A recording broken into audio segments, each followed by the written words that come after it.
इंसानी प्रजाति बहुत बड़ा खतरा है। मर्द जल्दी विलुप्त होने वाला है। वैज्ञानिक अनुसंधान के अनुसार महिलाओं को बड़ा नुकसान होने वाला है। आपने कुछ दिन पहले टीवी न्यूज़ और अखबारों में ये खबर सुनी होगी कि वैज्ञानिकों ने एक गंभीर बीमारी का पता लगाया है जो शरीर के अंदर जाकर डीएनए को धीरे धीरे खत्म कर रही है। इस कारण पुरुष जल्दी विलुप्त होने वाले हैं। अगर पुरुष ही नहीं रहेंगे तो महिलाएं क्या करेंगी?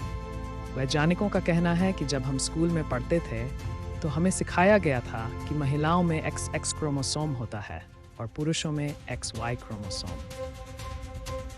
लेकिन वैज्ञानिक शोध के अनुसार पुरुषों के जेनेटिक्स डेटा में यह देखा जा रहा है कि Y क्रोमोसोम धीरे धीरे खत्म हो रहा है। Y क्रोमोसोम में 97% डीएनए पहले ही नष्ट हो चुका है और सिर्फ 3% बचा है। अगर यही प्रक्रिया जारी रही तो भविष्य में पुरुष विलुप्त हो जाएंगे। इसके अलावा महिलाओं की त्वचा का रंग पुरुषों की तुलना में अधिक अच्छा और स्वस्थ होता है। इसका कारण यह है कि महिलाओं के X6 क्रोमोसोम में रेड और ग्रीन कलर सॉफ्टवेयर मौजूद होता है, जिससे उनकी त्वचा अधिक आकर्षक और स्वस्थ दिखती है। लेकिन पुरुषों में यह विशेषता नहीं पाई जाती।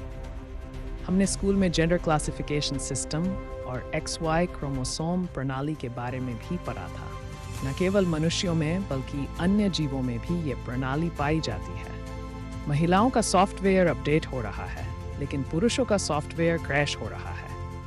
यदि ये प्रक्रिया जारी रही तो भविष्य में इसका क्या परिणाम होगा? मानव शरीर में लाखों कोशिकाएं होती हैं और इन्हीं कोशिकाओं से हमारा शरीर निर्मित होता है।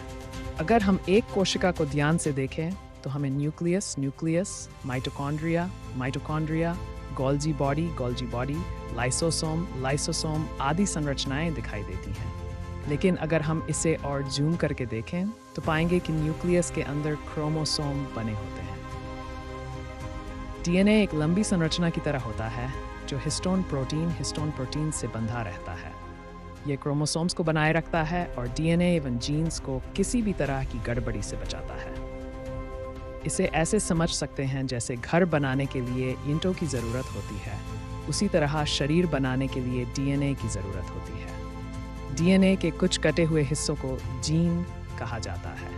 ये जीन ईंटों से बनी दीवार की तरह काम करते हैं जो हमारे शरीर की संरचना बनाए रखते हैं। क्रोमोसोम्स को पैरों के हिस्से में अधिक पाया जाता है क्योंकि कोशिकाओं में कुल 83 जोड़े 46 क्रोमोसोम होते हैं।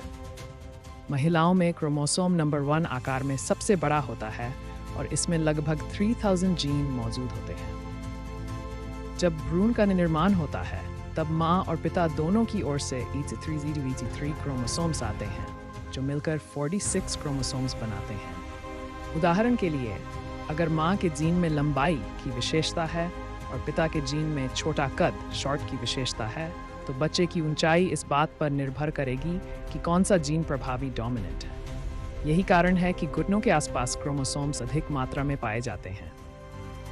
लेकिन अक्सर ये सवाल उठता है कि बच्चा हमेशा अपने माता पिता की हूबहू प्रति क्यों नहीं होता? इसका कारण यह है कि ऑटोसोम्स में डीएनए की अदला बदली एक्सचेंज होती रहती है। कभी कभी क्रोमोसोम्स टूटकर दोबारा जुड़ जाते हैं, जिससे जीन संरचना में बदलाव म्यूटेशन आ सकता है। यही कारण है कि हर व्यक्ति में माता पिता की मिश्रित विशेषताएं पाई जाती हैं, लेकिन वे बिल्कुल एक जैसे नहीं होते।